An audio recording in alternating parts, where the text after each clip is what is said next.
thank you so much for coming to the sixth in a series of free monthly webinars all about the fascinating world of sleep and circadian science with me, Sophie Bostock.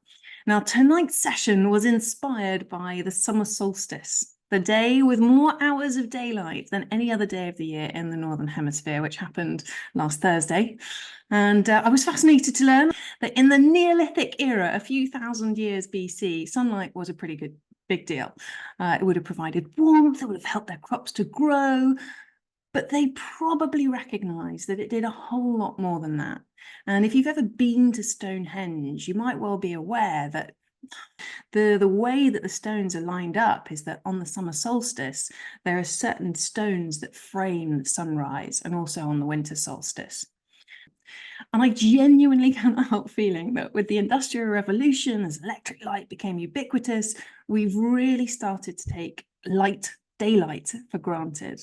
And tonight, I'm just going to give you a whistle-stop tour to highlight some of the benefits of light. There are so many, I couldn't possibly be comprehensive in half an hour, but I've tried to kind of pick on some stories, some individuals that I find inspiring in the history of light. So the health benefits of sunlight have been known for centuries. And in fact, Hippocrates, the father of modern medicine, built a solarium at his treatment center on the Greek island of Kos around 400 BC. More recently, fast forwarding really quite a long way, Florence Nightingale would position patients close to windows, arguing that second only to their need of fresh air is their need of light. And not only light, but direct sunlight. She wrote, "People think the effect is upon the spirits only, but this is by no means the case. The sun is not only a painter, but a sculptor. Without going into any scientific exposition, we must admit that light has quite as real and tangible effects upon the human body." So Florence Nightingale was really ahead of her time. And then in the late 19th century, she revolutionised hospital design in the UK in what became known as Nightingale wards. And the signature innovation was that there were large windows, but also sort of allowed cross-ventilation and abundant natural light. She also had a real role in protecting air quality. But as you can see from what she's written there, she was very passionate in believing that it was natural daylight that served a tangible benefit for our health. And it wasn't just in the UK. In Europe in the 19th century, tuberculosis, or consumption, as it was known then, was the cause of 1 death in 4, which is huge. It was also known as the White Plague, and it was associated with slums and the dirt and smoke of cities. There was no known sort of pharmaceutical cure at the time, and the only palliative treatment was to remove patients to places where the air was thought to be clean and dry, and to expose them to what was then called heliotherapy, or the restorative powers of sunshine. And the most popular European destination for this kind of health tourism in the 1870s was the Swiss Alps. And this new sort of building, the sanatorium or solarium, was introduced, and it had south-facing balconies and verandas so that those suffering from tuberculosis, the consumptives, could take the sun and air. And at the time, there were probably hundreds of these facilities. So the question I will ask you, any ideas, why did this approach go out of fashion? Why is it now that we don't still go and hang out in solariums? Any ideas? Ooh, Rebecca says, UV rays. Great guess. And it is absolutely partly true. Probably a number of things. In 1946, scientist Selman Waxman discovered the antibiotic potential of streptomycin, which was spectacularly successful as a treatment for tuberculosis. So as soon as that antibiotic was discovered, the sanatorium and the solarium were really made redundant as medical institutions. And we, I think in many ways, just forgot about the power of sunlight. At the same time, as Rebecca quite rightly points out, a group of experiments performed by dermatologists, physicists, and other medical scientists between the 19th and 20th centuries demonstrated that skin cancers were induced by UV radiation, and that skin pigmentation had a protective effect from radiation. They also demonstrated that certain chemicals could potentiate skin damage and skin cancer formation, while other chemicals could block radiation. And in 1928, the first sunscreen became available. And in some ways, as an example of effective public health messaging, the sort of Australian campaigns about slip, slap, slop have been phenomenally successful at really raising awareness in quite sometimes graphic detail of the potential harms of spending too long in the sun. And I included this chart here just to make the point that we're going to be talking in a minute about light in the visible spectrum. And this harmful light, the harmful rays that we're talking about in terms of skin cancer, are in the UV, UVA, UVB range. And I haven't gone into detail about infrared and light in the red end of the spectrum, but if anyone follows the beauty media, you will know that there's a real fad at the moment around using red LEDs to try and reduce wrinkles. I haven't got any science on that, it's early days, but we will be talking about light in this visible end of the spectrum. So effectively, when the solarians went out of fashion, interest in sunlight kind of died a bit of a death. But in the last 2 decades, it feels like sunlight is really having a bit of a resurgence. This one example, relatively small study, but 89 patients undergoing spinal surgery, and they compared just people who were sat by the window versus the beds that were right by the door. And when you have more sunlight, people perceived that they had lower levels of stress, less pain, and they actually used fewer painkillers. Another study, again, this is ICU, so intensive care units, and they found that they were twice as likely to develop this fairly nasty ICU delirium if they didn't have any natural light in the rooms, and longer hospital stay, which is, you know, it's huge in terms of costs. There was another study, an analysis of 80,000 hospital patients in Korea, where they just, again, compared patients with a bed near the window versus patients with a bed near the door. And they found that across all manner of different conditions, the patient's length of stay was shorter for those near the window compared to near the door. Very subtle difference, but meaningful and measurable. So what is going on? What is so special about light that it can improve immune function, cognitive function, pain perception? Well, as you all know, if you've come to any of these webinars before, or perhaps from your own knowledge, alertness during the day typically follows a pattern like this. So increases through the morning, we have a little bit of a lull after lunch, things pick up around about 4 or 5 p.m, which coincides with a peak in our core body temperature. And then as it gets dark, we get sleepy, and then the cycle begins again. And it used to be thought that the reason that we were more alert during daylight hours was simply because of exposure to light. And so, for example, if we wanted to work a night shift, we could just keep the lights on and we could reverse that rhythm. But that all started to change really in the 1960s. And it was partly due to this chap, very eccentric scientist. It's great fun. So in July 1962, this chap, Michel Siffre, who's a French scientist, took off his watch and he descended into the abyss of Scalason in the French Alps. And in this cave, 130 meters below the surface, he set up a camp next to a glacier. And he just had a torch as his only light source. So there was absolutely no ambient light. And he was deprived of all reminders of the passage of time. He lived completely alone for 63 days. So over 2 months, he took enough food, obviously, to feed himself, and he used a one-way communication system to tell his research team the times that he had woken up, when he'd eaten his meals, and when he'd gone to sleep. But he didn't have a watch, he didn't have any way of measuring the passage of time. And when he came out 62 days later, the actual date was September the 17th, 1962. But he thought it was August the 20th. So although he tried to chart the passage of time, his rhythm, his internal rhythm, had actually run longer than the 24-hour day that we see on the surface of the Earth. Now, it was fascinating what happened to poor Mr. Siffre when he was under the ground for so long with no exposure to natural light. He became depressed, he was despondent, he was excruciatingly lonely. There was one little story of how he tried to trap a mouse so that he would have companionship, but unfortunately, in the process of trapping it, he accidentally killed it. In his own words, depression overwhelms me. His record player broke, his books got ruined due to dampness, and his short-term memory, mental health, and eyesight all got worse. And it wasn't clear at this time, is this due to some kind of disruption to an internal rhythm, or was it just because of the lack of exposure to light? But what he really revealed is that regardless of whether we have any exposure to light, we all carry these endogenous, these inbuilt circadian or 24-hour rhythms. But if we don't have any light, they can kind of free run.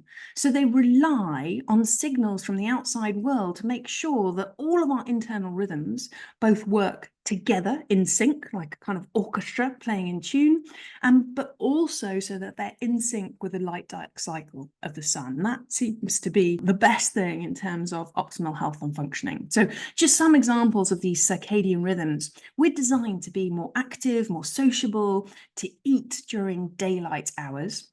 So things like blood pressure will typically be higher during the day. Our alertness, cognitive reaction time, and so on is also higher during daylight hours.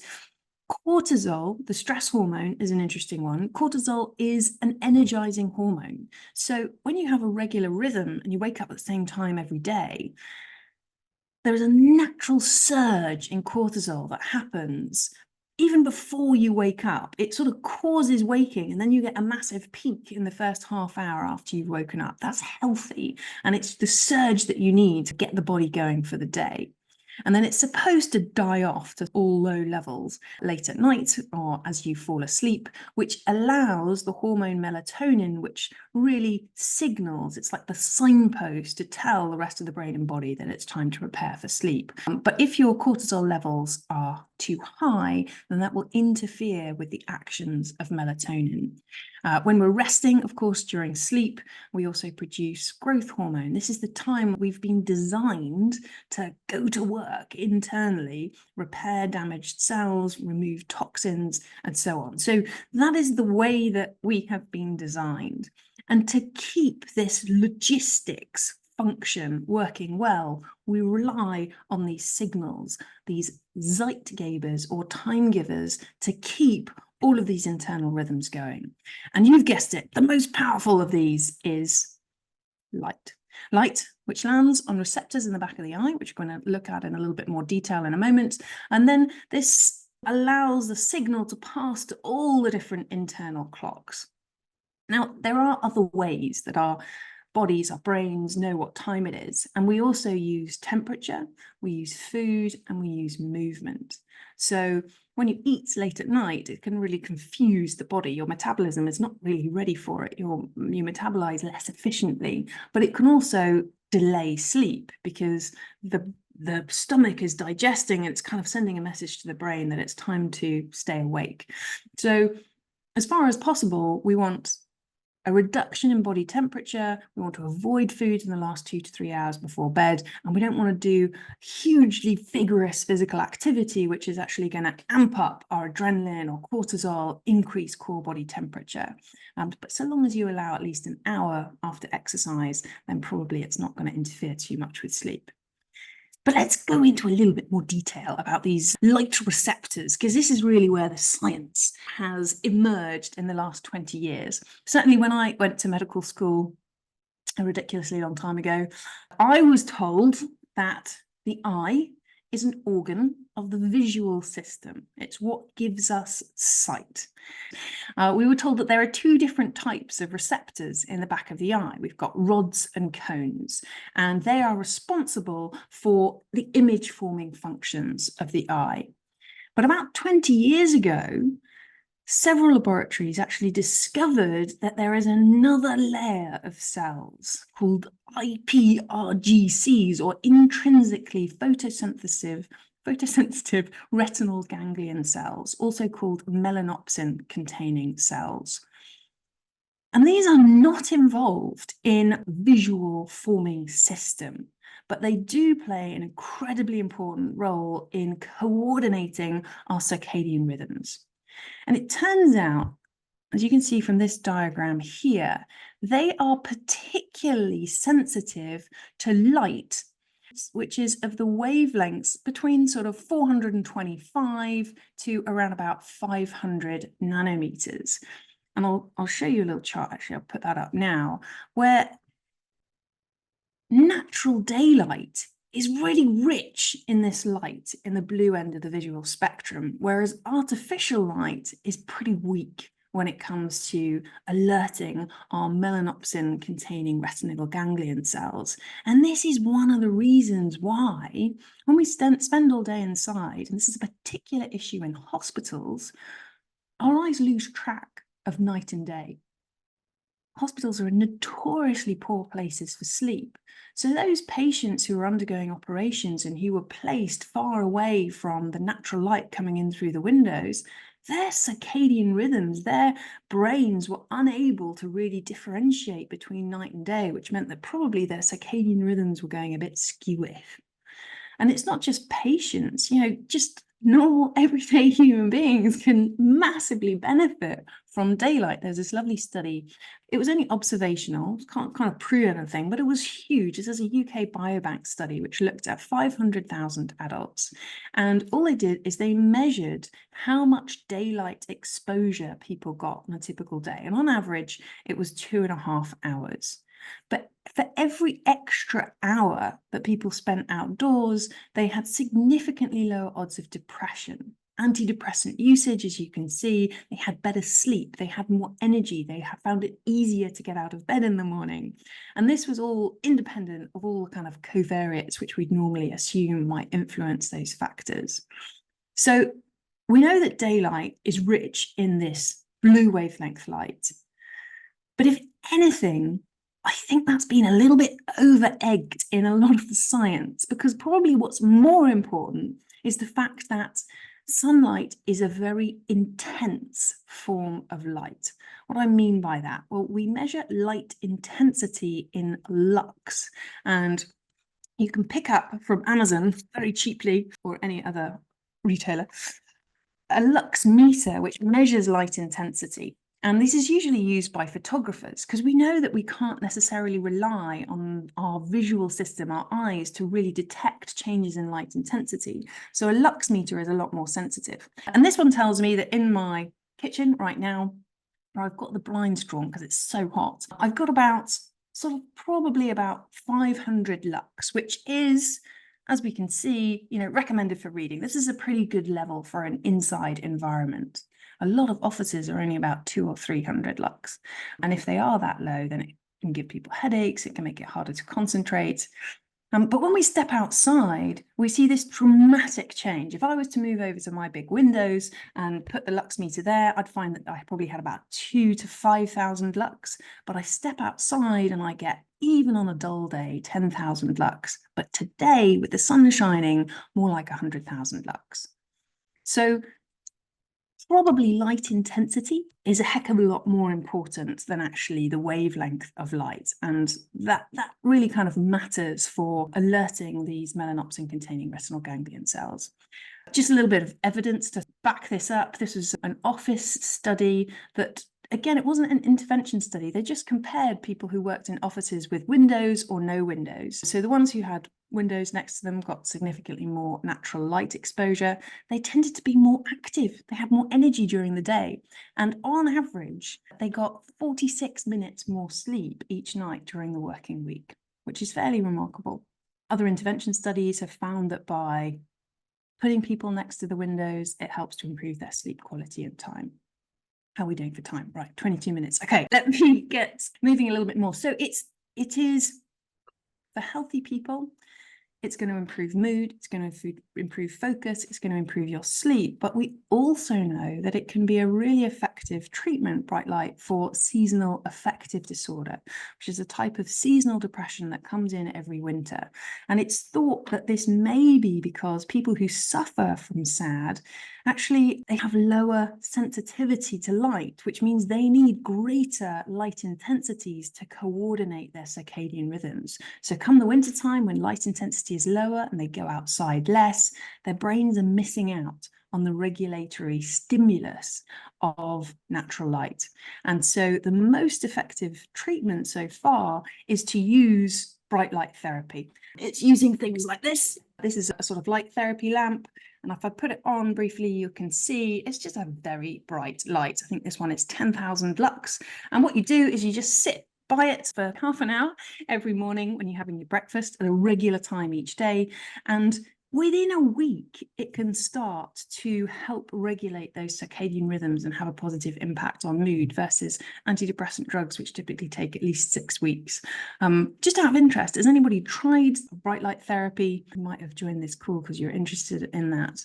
But light therapy is a really exciting area. These are slides from a company called Spectrasol in the Czech Republic. And what you can see is that they've specially designed what they call circadian lighting. So they're actually using LEDs or nanoparticles in the lighting to mimic natural light. So rather than those light spectral patterns that we saw for a typical artificial light, they've actually enriched light in the blue end of the visible spectrum. And they're starting to use those for improving concentration and also improving mental health. So I think that's going to be a really interesting area. For most of us, if we don't have access to circadian lighting, we've kind of got to rely on simpler things. During the winter, I use one of these, which is a light alarm clock. So when it's dark in the morning, my alarm clock gets gradually brighter for half an hour before I wake up. And that can wake me up naturally and hopefully give me a kickstart to the day. I hate waking up in the dark. The ideal thing is to just get outside if it's light. And then before bed, what we need is no light whatsoever. We want to dim the lights before bed. We want to kind of work ourselves down into complete darkness in order to sleep. So the simplest thing is literally to turn off overhead lights. But there are some gimmicky things that you may wonder whether they work. So for example, laptop screens, there's a free program called f.lux, which screens out the blue light. And you can also use blue light blocking glasses. And the evidence for these things is not very strong. And it probably comes down to the fact that, yes, they're screening out blue light, but the light coming from a screen is so low intensity that it probably doesn't actually have a huge amount of influence over our sleep. Now, this is controversial because there's a number of studies, particularly in children and young people, that have shown that if you use technology before bed, you are more likely to take longer to fall asleep, to have worse quality sleep, and to be fatigued during the day. And so for years, the assumption has been, look, we've got to get rid of screens. These are really causing problems. And there are even a number of studies which have shown that using a screen before bed reduces the amount of melatonin. But just because you've got less melatonin produced, actually the evidence suggests that the impacts on sleep from using a screen before bed are relatively small. And some of these studies are actually, because they're cross-sectional, it may be that poor sleepers, they slept badly, so they reach for their phone, they reach for their laptop as a distraction. And so it's not causation necessarily that the screens are causing poor sleep. And in fact, there's been a very recent review, it's very, very good, by Michael Gradazar and colleagues in Australia, which has found a number of different mechanisms through which screens and sleep sort of interact. And they actually found that the biggest impact in terms of lack of sleep is just people getting lost on their phone. You know, they start sort of doom scrolling, and it's not the light that keeps them awake. It's the fact that these things are designed to be addictive, lots of dopamine. And so people on average will go to bed 48 minutes later when they're using that screen to distract themselves. There are also people who just leave their phones on by their bed and they get woken up by lots of pinging. That typically, I think, took away 38 minutes from sleep, whereas actually just the light from screens probably only delays sleep by about 10 minutes. So they are definitely bad news, but not necessarily for the reasons that people think. So darkness during sleep. What we do also know is that in order to sleep deeply, what we really want is a dark environment for the reasons probably that we've already discussed. Too much light, it's alerting, it sends the message to stay awake. But when you're in absolute darkness, the body is able to produce more melatonin, and there are signs that actually it's more effective for getting us into a more deeply relaxing state. So in one study, researchers compared people sleeping in fewer than 5 lux of light, which is almost complete darkness, versus sleeping in 100 lux, which is a bit like leaving a side light on. It's just about enough to read with. And they found that when you kept the light on, subjects had a higher heart rate, suggesting higher activation of their fight or flight stress response. And just one night after sleeping with the light on, there was an increase in insulin resistance the next morning, which is one of the hallmark signs of type 2 diabetes. And this is a particular issue for the elderly, who very often will keep a light on to sort of prevent them falling during the night. And there have been some studies which actually have looked at light pollution and suggest that light pollution could be having a really negative impact both on our sleep and particularly our metabolic health, particularly in China where a lot of these studies are done. And they're all kind of a bit correlational. It's very different to prove causality, but the researchers in one study estimated that more than 9 million cases of diabetes in Chinese adults could be attributed to outdoor light at night, which is expected to increase with more urbanization. Now, look, I promised you that I would try and wrap up within 30 minutes. So I'm going to jump through to the conclusions, but we can chat more if people have questions. The key takeaways: get as much early outdoor light exposure as you can to fall asleep more easily in the evening. Daylight or bright light during the day is going to improve alertness, mood, and also what I haven't mentioned is that daylight during the day makes you less sensitive to the impacts of light at night. So if you've been outside and then you use your phone before bed, it's less likely to have an impact on you than if you've kind of been in a sort of dimly lit environment all day, and then you've probably got greater sensitivity to that use of technology. I personally always try and light a candle in the evening just to remind me to then dim the lights. That can be quite helpful. And darkness at night is something that I really have become sort of quite passionate about. I definitely sleep better with my eye mask. So even if you can't get blackout blinds, I would really recommend that you experiment with using an eye mask, particularly during the summer, and see whether that helps you to get more sleep. So I'm going to wrap up there. That was a rapid 30 minutes on the power of light, basically just cherry picking the bits that really interest me. If this is your first webinar, then there have been more. This is number 6. And if any of the other topics interest you, then please let me know, because I can send you a copy of the recording. So we've covered self-control, mental health, insomnia, managing your energy 24/7 as a shift worker, and then last time around, sleep in the menopause.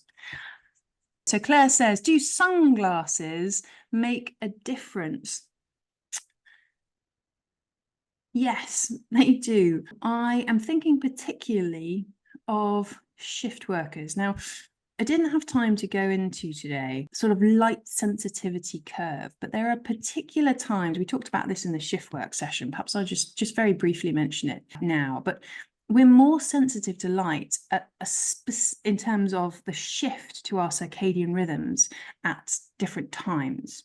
So around about 4 o'clock in the morning is when our core body temperature is typically lowest. And there's this light phase sensitivity curve, which means that if we're exposed to light just after a core body temperature minimum, so in the early hours of the morning, it has the impact of bringing our body clocks forward. So if you think of Michel Siffre, who's in that cave, he missed out on the early morning sunlight and his body clock just kept getting more and more delayed. So his days ended up being longer and longer. It was like he was a really exaggerated night owl.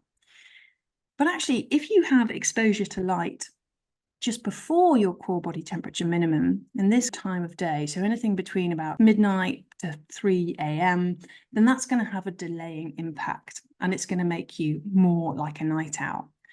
So you asked a question about sunglasses. If you wear sunglasses in the middle of the day, that doesn't really have any phase shifting impacts. But what you want is probably light exposure first thing in the morning. Now, if you just wear your sunglasses first thing in the morning, you might miss out on the alerting body clock setting impact of light. And it's something that we actually recommend for night shift workers, because they come off a shift and they want to be able to sleep and they want to stick to a sort of a nighttime rhythm.